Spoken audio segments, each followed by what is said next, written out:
L'homme qu'elle avait épousé n'était pas humain. Bienvenue sur le conte du baobab. Elle n'avait que 20 ans. Elle vivait à Lomé au Togo. Une fille simple, belle, pleine de rêves. Un jour, sur les réseaux sociaux, elle a rencontré un homme. Lui disait qu'il avait 30 ans. Il habitait en Espagne. Au début, c'était juste des messages puis des appels vidéo. Chaque soir, ils se parlaient, ils riaient, ils s'envoyaient des cœurs. Petit à petit, l'homme a commencé à envoyer de l'argent, pas des petites sommes, des montants qui faisaient tourner la tête. Dans la maison de Nadine, c'était la joie parce que sa famille n'était pas riche. Sa maman se battait juste pour nourrir les enfants. Alors quand Nadine arrivait avec de l'argent, la maman souriait. Elle disait: « Ma fille, tu as trouvé un vrai mari? Tiens-le bien. » Et Nadine croyait vraiment qu'elle avait trouvé l'amour de sa vie. Avec le temps, leur relation devenait sérieuse. Nadine était convaincue d'avoir trouvé son futur mari. Un jour, l'homme lui a dit: « Ma chérie, je ne veux plus perdre de temps. Je vais venir au Togo pour t'épouser. » Il a commencé à envoyer encore plus d'argent. Il lui a dit de trouver un appartement à Lomé pour qu'il puisse y loger à son arrivée. Nadine a trouvé un bel appart à Béapota. Elle a payé la réservation avec l'argent qu'il avait envoyé. Dans sa tête, c'était déjà clair. Bientôt, elle allait se marier avec un homme de l'étranger. Bientôt, elle allait partir en Espagne. Sa maman, elle était encore plus excitée. « Ma fille, tiens-toi bien, c'est la chance de ta vie. » Nadine souriait. Elle se sentait déjà comme une femme bénie. Le jour de l'arrivée, Nadine s'était habillée comme une reine. Elle était partie à l'aéroport international Gnassingbé et Yadma de Lomé, impatiente de voir enfin son futur mari. Sur la route, elle n'arrêtait pas de sourire. Dans sa tête, elle se disait: « Aujourd'hui, ma vie change. » Arrivée à l'aéroport, elle regardait partout, mais elle ne voyait pas le monsieur. Alors, elle prend son téléphone et l'appelle. « Je suis ici à l'aéroport.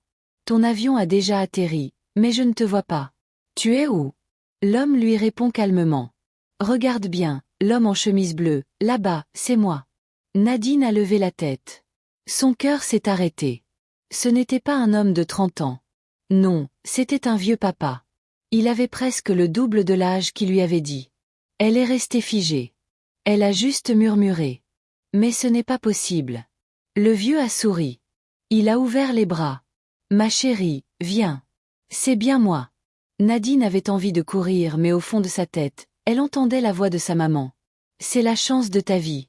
Accroche-toi. » Quand Nadine est rentrée de l'aéroport, elle était bouleversée. Elle est allée voir sa maman. Presque en larmes. « Maman, regarde, cet homme m'a menti. En vidéo, il paraissait jeune, mais en vrai, c'est un vieux papa. J'ai honte, maman. » Mais la maman n'a pas regardé le mensonge. Elle a regardé l'argent. Elle lui a dit calmement: « Ma fille, écoute-moi bien. Un vieux riche vaut mieux qu'un jeune pauvre. Ces hommes savent garder leurs femmes. Ne regarde pas son âge, regarde son niveau. Si tu tiens, demain, tu seras en Espagne et là-bas, tu vas appeler tes frères. Tu vas aider toute la famille. » Nadine secoua la tête. Elle ne voulait pas. Elle se sentait piégée. Mais quelques jours plus tard, l'homme est revenu. Il lui a donné 8 000 $ cash. Juste comme ça. Nadine a regardé l'argent. Elle a pensé à ses frères, à sa mère qui se battait et elle s'est dit dans son cœur: « Je vais fermer les yeux, je vais continuer. » À partir de ce jour-là, elle a décidé de rester avec ce vieil homme malgré elle. Quelques jours après, le vieil homme a appelé Nadine. « Ce samedi, je viens chez tes parents pour prédoter. » La nouvelle a enflammé la maison. La maman de Nadine sautait presque de joie. « Ma fille, regarde comme Dieu fait les choses. Prépare-toi bien. Ta vie est en train de changer. » Le samedi est arrivé. Le vieux est venu avec des valises d'argent, des boissons, tout ce qu'il fallait pour respecter la coutume. La famille a accepté sans réfléchir. Les chants, les danses, les applaudissements. Tout le monde disait que Nadine avait de la chance. Mais quand la fête a pris fin, le vieux s'est approché d'elle. Il a parlé calmement mais ses mots étaient lourds. « Ma chérie, on s'est beaucoup amusé en vidéo. Aujourd'hui, j'ai payé ta famille, maintenant je veux consommer. » Nadine a eu un choc. Elle n'était pas prête. Mais dans sa tête, une voix répétait: « Tu as pris son argent, tu n'as plus le choix. » Ce soir-là, Nadine a cédé. Elle est allée dans le lit de ce vieil homme. Après cette nuit avec le vieil homme, Nadine est rentrée chez elle. Elle était fatiguée mais surtout troublée. Elle avait honte, elle ne disait rien. Quelques heures plus tard, en allant aux toilettes, elle a senti une brûlure étrange quand elle a uriné. Elle a serré les dents. Elle s'est dit ce n'est rien. Sûrement une petite infection. Le lendemain, la douleur a empiré. Elle est allée à la pharmacie. Elle a acheté des antibiotiques pour se soigner toute seule. Mais ça n'a rien qu'elle faisait pipi. Il y avait des sécrétions bizarres. Pas normales, comme des petits morceaux de métal rouillé. Elle les touchait avec ses doigts et ça s'écrasait comme de la poussière. Nadine était confuse. Mais qu'est-ce qui m'arrive? Elle pensait que c'était une infection passagère. Mais au fond, c'était le début du cauchemar. Malgré les douleurs, malgré les sécrétions étranges, Nadine continuait d'avancer. Le vieil homme avait donné encore plus d'argent. Avec ça, la famille a organisé un grand mariage coutumier à Lomé. Ce jour-là, la maison était pleine, la musique tournait, les habits étaient beaux. Nadine portait son pagne comme une vraie mariée. Tout le quartier regardait. On disait cette fille a trouvé la chance de sa vie. Son mari est venu d'Espagne exprès pour elle. Les gens félicitaient la famille. La maman souriait fière devant tout le monde. Mais Nadine, derrière son sourire cachait sa douleur. Elle sentait que quelque chose clochait en elle. Pendant que tout le monde dansait, elle s'est isolée un instant. Elle a serré son ventre. Seigneur, qu'est-ce qui m'arrive? Mais elle n'avait pas le choix. Le mariage devait continuer. Elle a pris sur elle. Elle est sortie encore plus souriante. Personne ne pouvait deviner que la mariée ce jour-là commençait déjà à se détruire de l'intérieur. Après le mariage coutumier, tout le monde pensait que Nadine vivait son rêve. Le vieux lui disait, le mariage religieux, on va le faire en Espagne. Prépare-toi, je vais lancer ton visa. Mais pendant ce temps, son corps la lâchait. Chaque jour, les douleurs augmentaient. Chaque fois qu'elle allait aux toilettes, elle criait presque. Les sécrétions devenaient pires, l'odeur insupportable. La nuit, elle ne dormait plus. Elle se tordait dans son lit en silence pour ne pas alerter sa famille. Elle se confiait seulement à sa petite sœur. J'ai peur. Je sens que quelque chose est en train de me tuer de l'intérieur. Sa sœur la regardait sans savoir quoi dire parce que malgré les bijoux, malgré les habits, malgré les promesses d'Espagne, Nadine était en train de dépérir à vue d'œil. Quelques jours seulement après son mariage coutumier, Nadine n'en pouvait plus. Son corps était faible. Elle ne mangeait plus, elle ne dormait plus. Les douleurs étaient insupportables. Ses sécrétions étranges avaient empiré. Même ses proches commençaient à sentir que quelque chose n'allait pas. Après son mariage coutumier, Nadine est allée habiter directement dans l'appartement que le vieux avait loué pour eux à Lomé. Elle se disait que ce n'était qu'une étape avant de partir. Chaque jour, elle préparait ses valises. Elle passait aussi voir sa famille pour leur dire bientôt, je pars. Elle parlait déjà comme une femme qui avait un pied en Espagne, mais la famille, il y avait quelque chose de louche parce que jusque-là, aucun dossier de visa n'avait été déposé, aucun papier n'avait bougé. Et pourtant, le vieux répétait avec assurance, ma chérie, dans une semaine, on voyage. Nadine, naïve, croyait à tout. Elle répétait à ses proches, ne vous inquiétez pas, dans quelques jours, je pars. Elle ne savait pas qu'en réalité, elle ne quitterait jamais le Togo. Après le mariage coutumier, Nadine passait souvent chez ses parents. Elle voulait profiter des derniers moments avec eux avant son départ. Un soir, autour du repas, un de ses frères lui a lancé « Ma sœur, tu parles de voyage tous les jours, mais le visa alors? Comment ça se fait qu'on ne voit rien ?» Nadine a souri pour calmer les choses. « Mon mari m'a dit que tout est réglé. Dans une semaine, on part. » Son frère a secoué la tête. « Non, attends. Tu crois qu'un visa pour l'Espagne sort comme un ticket de bus? Pas possible. Je ne comprends pas. » Les autres dans la maison ont commencé à douter aussi. Nadine gênée a coupé court. « Laissez vos histoires.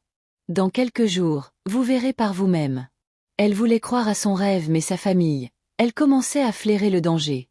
Pendant que tout le monde parlait de voyage, le vrai problème était ailleurs, la santé de Nadine. Depuis un moment, elle ressentait des démangeaisons insupportables en bas. Ça brûlait, ça grattait jour et nuit. Elle était obligée de se frotter au point d'utiliser une brosse à dents pour se gratter à l'intérieur. C'était devenu incontrôlable. Les poils de sa partie intime tombaient avec la chair.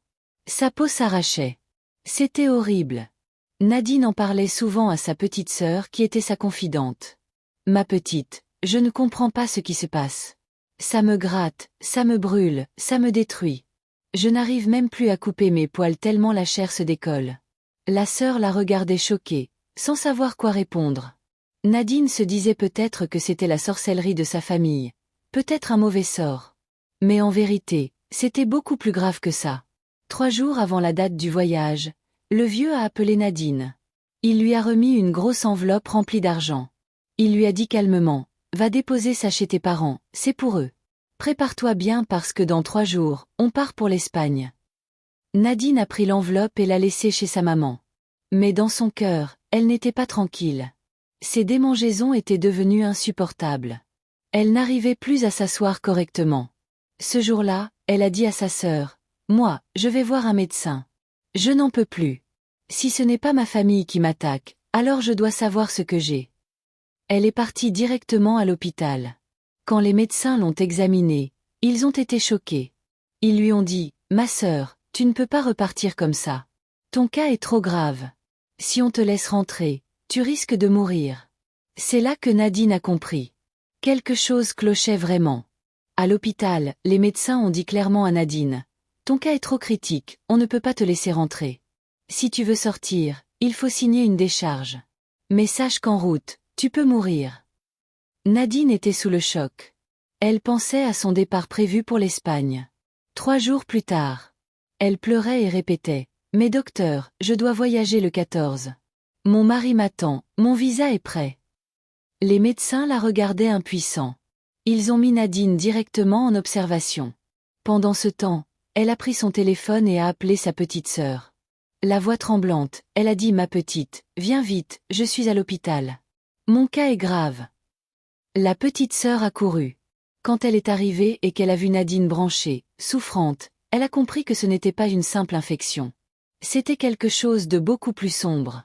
À l'hôpital, l'état de Nadine empirait. Elle transpirait, elle se tordait de douleur. Entre 2 respirations, elle répétait toujours la même chose. « Appelez mon mari, appelez-le vite. » La maman a pris son téléphone. Elle a composé le numéro. Ça sonnait. Pas de réponse. La petite sœur a essayé à son tour. Même chose, pas de réponse. Nadine pleurait. Elle criait, « Maman, appelle-le encore. C'est lui qui doit venir me chercher. C'est lui qui m'emmène en Espagne. » Mais chaque fois, le téléphone sonnait dans le vide. Et puis, à un moment, plus rien. Le portable du vieux s'était éteint.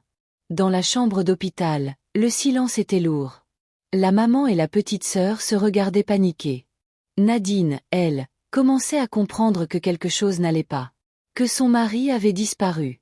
Voyant que le mari ne répondait plus, la petite sœur de Nadine a pris la décision de courir jusqu'à l'appartement. Elle voulait le trouver, le ramener de force à l'hôpital. Arrivée sur place, elle a demandé au gardien, « S'il vous plaît, je cherche mon beau-frère. Ma sœur habite ici avec lui. Il faut que je lui parle. Elle est entre la vie et la mort. » Les gardiens l'ont regardée, surpris. L'un d'eux a répondu, « Ma fille, ta sœur vit ici seule. Le jour où elle est arrivée, elle avait seulement ses valises. Depuis, aucun homme n'est jamais venu s'installer avec elle. » La petite sœur a cru mal entendre. « Ce n'est pas possible, comment ça seule? Tous ces jours, elle disait qu'elle vivait ici avec son mari. » Le gardien a insisté, « On travaille ici depuis le début. On voit qui entre, qui sort. Ta sœur n'a jamais été avec un homme. Jamais. » La petite sœur est restée bouche bée. C'était comme si le sol s'ouvrait sous ses pieds. Elle a compris que quelque chose d'inexplicable entourait toute cette histoire. À l'hôpital, l'état de Nadine empirait chaque heure. Elle se tordait sur son lit, les jambes crispées, les yeux ouverts grands. Soudain, elle a commencé à parler d'une voix tremblante. « Maman, ils sont là, ils veulent m'emmener. » Sa mère s'est approchée, elle a pris sa main. « Ma fille, calme-toi. Qui c'est ?» Nadine pleurait. Elle répétait, « Moi, je ne veux pas partir avec eux. Je voulais aller en Espagne, maman. Moi, je voulais voir l'Europe. Je voulais voyager, pas comme ça. » Puis d'un coup, ses yeux se sont éteints. Elle criait, « Maman, je ne vois plus. Je suis devenue aveugle. Je ne vois plus rien. » Sa sœur et sa maman pleuraient à côté d'elle. Nadine serrait leurs mains comme si sa vie en dépendait. Dans la chambre, les médecins étaient impuissants. Ils savaient qu'elle était en train de basculer. Nadine n'en pouvait plus. Elle se débattait sur son lit. Sa respiration était saccadée. Elle serrait la main de sa maman de toutes ses forces, comme si elle avait peur d'être arrachée. Elle criait « Maman, ils ont mes valises, ils veulent m'amener. Moi, je voulais aller en Espagne. Maman, sauve-moi !» Ses yeux s'étaient déjà fermés à la lumière. Elle ne voyait plus rien. Elle répétait « Je suis devenue aveugle. Maman, je ne vois plus. » Sa petite sœur pleurait accrochée à son autre main. La maman en larmes lui disait « Ma fille, tiens bon. Jésus est là, tiens bon. » Mais quelques instants plus tard, Nadine a poussé un dernier cri, a serré la main de sa mère très fort, puis son corps s'est relâché. Silence. Nadine venait de rendre l'âme. Son voyage, ce n'était pas l'Espagne, c'était l'éternité. Après la mort de Nadine, la famille a décidé d'aller récupérer ses affaires dans l'appartement où elle vivait avec son mari. Mais quand ils sont arrivés, choc, il n'y avait rien, pas de traces d'un homme, seulement les valises et les vêtements de Nadine. Sur le lit, ils ont trouvé une petite boîte comme celle où on range les mouchoirs dans les voitures. À l'intérieur, il y avait une photo passeport de Nadine avec son nom écrit en grand. C'était comme si son voyage avait été scellé depuis longtemps. Quelques jours plus tard, pendant le deuil, les photographes sont venus apporter les photos du mariage coutumier. Mais sur toutes les images, il manquait quelqu'un. Le mari n'apparaissait pas. Sur certaines photos, on voyait Nadine sourire, tendre la main, mais elle tenait le vide. Sur d'autres, elle faisait des bisous, mais c'était dans l'air comme si elle avait célébré seule. Même les vidéastes ont dit qu'ils ne comprenaient pas. Devant leur caméra, il y avait bien un homme. Mais sur les images, rien. Les amis, cette histoire a glacé tout le quartier. Cet homme-là n'avait jamais existé. Voilà comment Nadine a perdu sa vie. Elle pensait voyager, elle pensait commencer une nouvelle vie en Espagne, mais son voyage c'était la mort. Aujourd'hui, ouvre les yeux. Le dehors est plein de pièges. Les promesses sur Internet ne sont pas toujours réelles. Ne vends pas ta vie pour de l'argent facile. Partage cette histoire, commente en bas. Et toi, dis-moi, tu aurais fait quoi à la place de Nadine ?